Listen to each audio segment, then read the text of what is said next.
Hello दोस्तों, मंजो हिंदी कहानी में आपका स्वागत है। आज की कहानी है अंधा प्रेम। मोना 16 साल की साधारण लड़की है। इसके माँ का देहांत हो जाने के बाद अकेली हो जाती है। सौतेली माँ से प्यार नहीं मिलने के कारण गलत रास्ते पर चल पड़ी।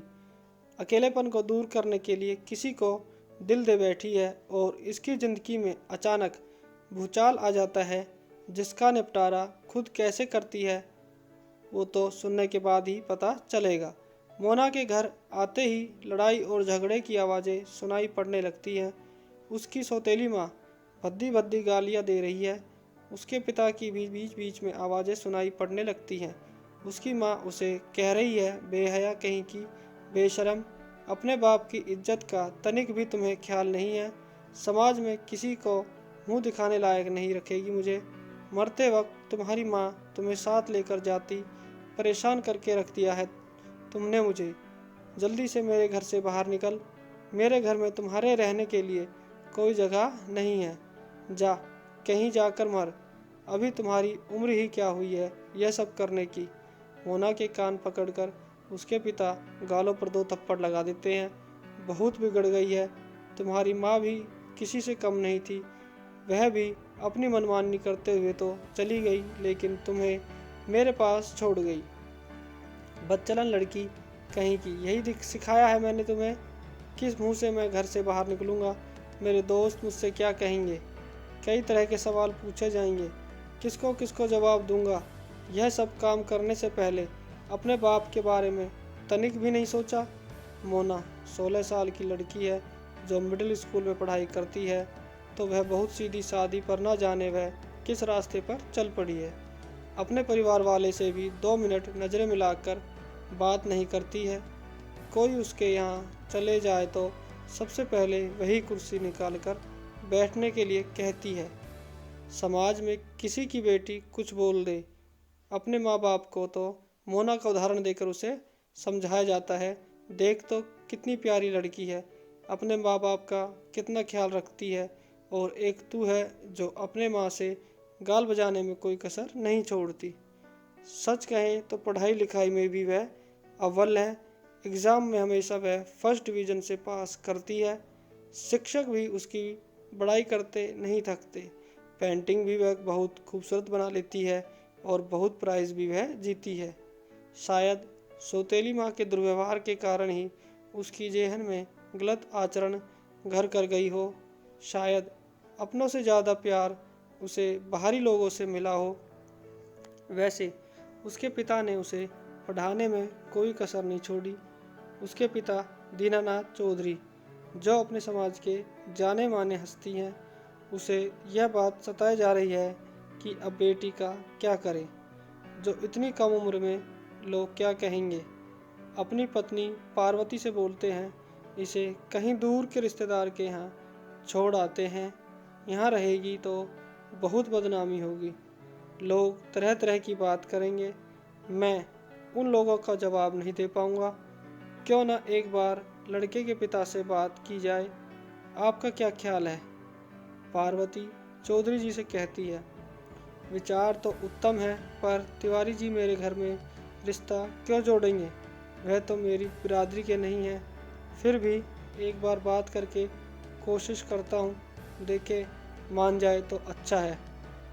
लड़की वाली बात है, जरा संभल कर बात कीजिएगा, पार्वती चौधरी जी को समझाते हुए बोलती है। झुनझुन तिवारी अपने घर के आंगन में फूलों के पौधे पर पानी दे रहे हैं और थोड़ी सी घास हो गई है, उसी को साफ करते जा रहे हैं। राम राम तिवारी जी।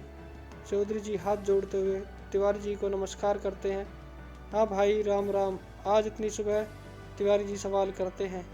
इधर से गुजर रहा था तो सोचा आपसे मिलता चलूं।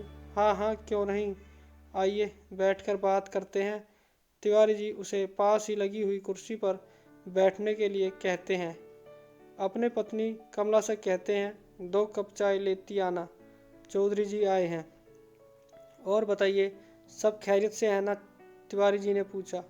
क्या बताए तिवारी जी, एक बहुत मुश्किल आ पड़ी है, आपकी मदद के बिना संभव नहीं। तिवारी जी हंसते हुए जवाब देते हैं, मेरी मदद? आखिर ऐसी कौन सी प्रॉब्लम आ गई है जिसकी मदद की उम्मीद हमसे कर रहे हैं? ठीक है, बताइए कैसे कहूँ। कुछ समझ में नहीं आ रहा है, कहाँ से बात शुरुआत करूं। कोई बात नहीं, जो भी है निसंकोच कहिए। मेरी मदद करने के लायक होगा तो ज़रूर करूँगा। तब तक मैं कमला चाय लेकर आ जाती है। लीजिए भाई साहब, चाय में कितनी शक्कर डालूं? रहने दीजिए भाभी जी, मैं खुद ही डाल लूँगा। दीदी की तबीयत ठीक है ना? कमला चौधरी से पूछती है। हाँ, 2 दिन पहले डॉक्टर साहब से मिलकर आई है। कुछ दवाइयाँ दी हैं खाने के लिए। 1 महीने बाद एक टेस्ट और कराना है। पता नहीं कौन सी बीमारी है। चौधरी जी बोल पड़े। चाय का लास्ट घूंट लेते हुए चौधरी जी कहते हैं, ठीक है तिवारी जी, फिर कभी मिलते हैं। इतना कहकर वह कुर्सी पर से उठकर जाने लगे। अरे थोड़ी देर और रुक जाइए, घर थोड़े भागे जा रहा है। अभी तो बात भी नहीं हुई है और कुछ मदद की भी तो बात कर रहे थे आप। तिवारी जी उन्हें रोकते हुए कहते हैं, ठीक है, किसी दूसरे दिन आपसे बात कर लेंगे। इतना कहकर चौधरी जी सीधे बाहर की तरफ निकल पड़े। चौधरी जी के घर आते ही उत्सुकता बस पार्वती ने पूछा, कोई बात बनी कि यूं ही बिना कुछ बोले चले आए? चौधरी बोल पड़ा, हिम्मत नहीं जुटा पाया। कैसे बोलूं कि आपके बेटे ने मेरी बेटी के साथ गलत किया है? पार्वती समझाते हुए बोली, हिम्मत तो जुटानी ही होगी। आप कहे तो मैं भी आपके साथ चलती हूँ। कमला बहन से मैं ही बात करूँगी। वैसे मैंने मोना के मामा को खबर कर दी है, वे लोग आते ही होंगे। देखती हूँ क्या निर्णय लेते हैं। मोना की मामी भी आई। उसने मोना को समझाते हुए कहा, तुम्हें पता है मोना, जब तुम्हारी माँ चल बसी तो तुम मात्र 2 घंटे की थी। तुम्हारी माँ सही से तुम्हें देख भी नहीं पाई। हम लोगों ने तुम्हें कितना प्यार से पाला, और ये सब अपने भविष्य के बारे में कुछ तो सोचा होता। मैं नहीं जानती मामी, ये सब कैसे हो गया। बस उसके स्पर्श से ही मैं पिघलते चली गई। मैं कुछ समझ पाती इससे पहले ही उस दिन से मैंने उससे मिलना छोड़ दिया। यहाँ तक कि उससे बात भी नहीं करती। हमें कुछ पता भी नहीं है इसके बारे में। वो डॉक्टर ने माँ को बताया तो हमें मालूम चला। जो हो गया उसे भूल जाओ। मैं एक डॉक्टर को जानती हूँ। अब एक ही उपाय है, ऑपरेशन का। नहीं मामी, मैं इतनी भी नादान नहीं हूँ जो ऑपरेशन का मतलब ना समझूं।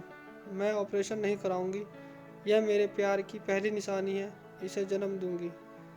माना कि मैंने गलती की है, पर इस बच्चे की क्या गलती है जिसे दुनिया में आने के लिए कुछ महीने ही बचे हैं। अपने पेट को सहलाते हुए बोली, देखो मामी, कितना खुश हो रहा है मेरे निर्णय सुनकर, और आप कह रही हैं इसे मार दूं।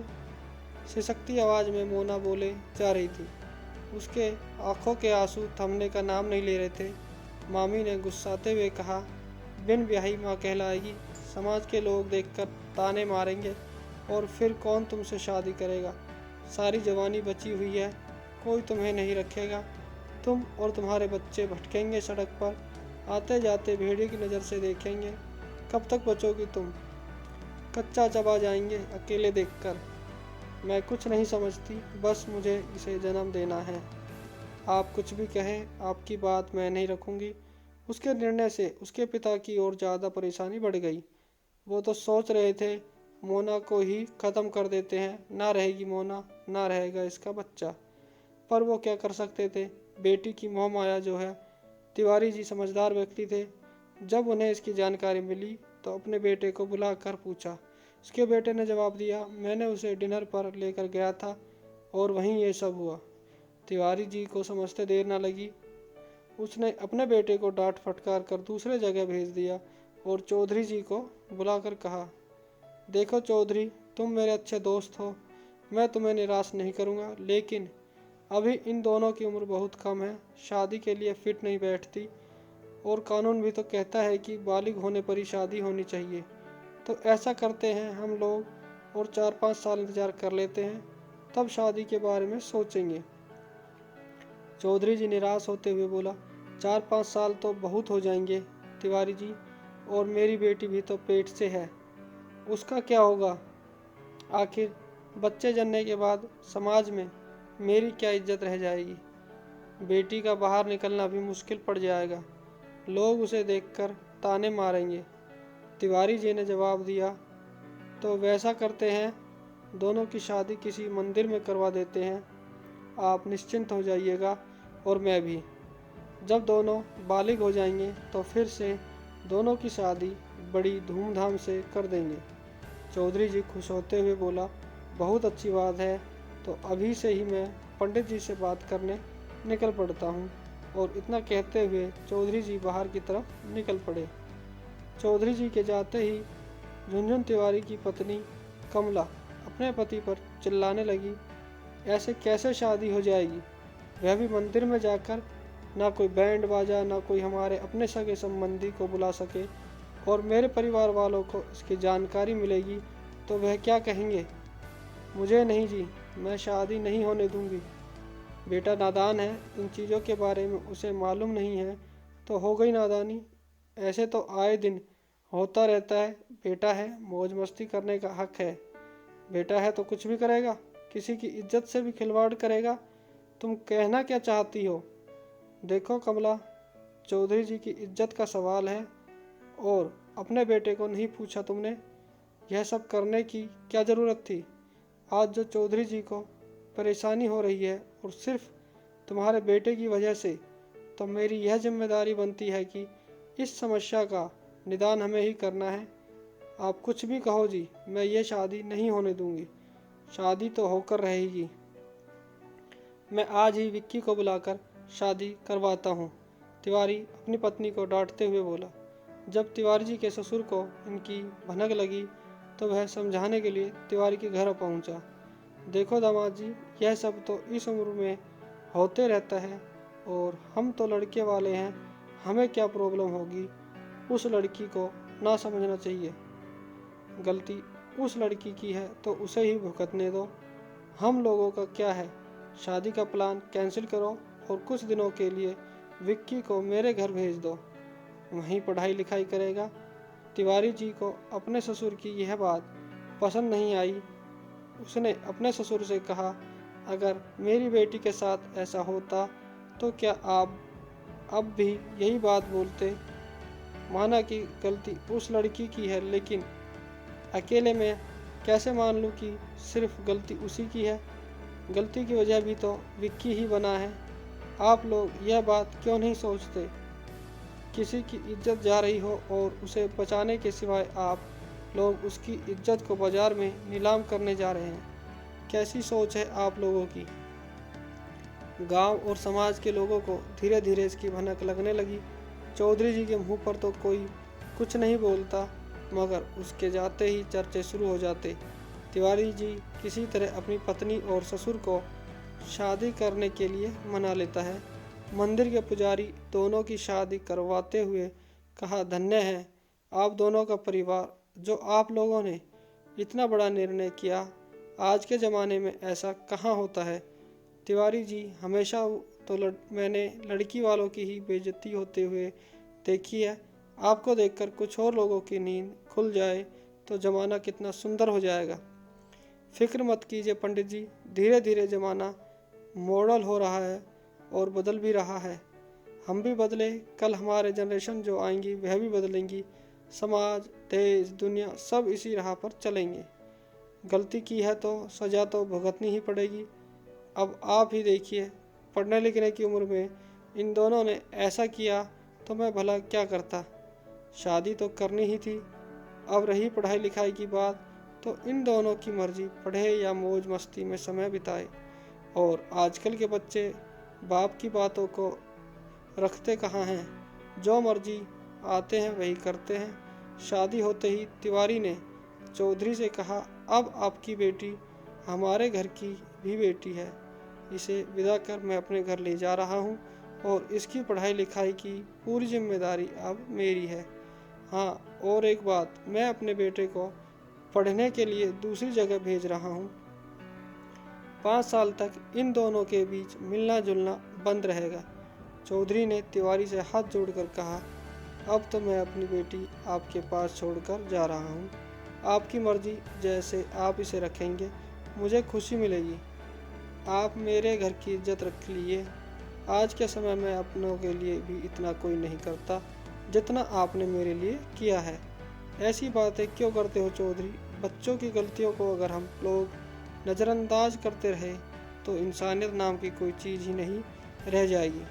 आखिरकार मोना की विदाई हो गई और शादी भी कुछ खास नहीं थी। फिर भी आने वाले भविष्य के लिए इन दोनों ने एक खास बात बता दी कि चाहे कोई भी जाति का क्यों ना हो, अगर दो दिलों के बीच प्रेम हुआ है तो उसकी जिम्मेदारी लड़के के माता पिता या लड़की के माता पिता की बनती है।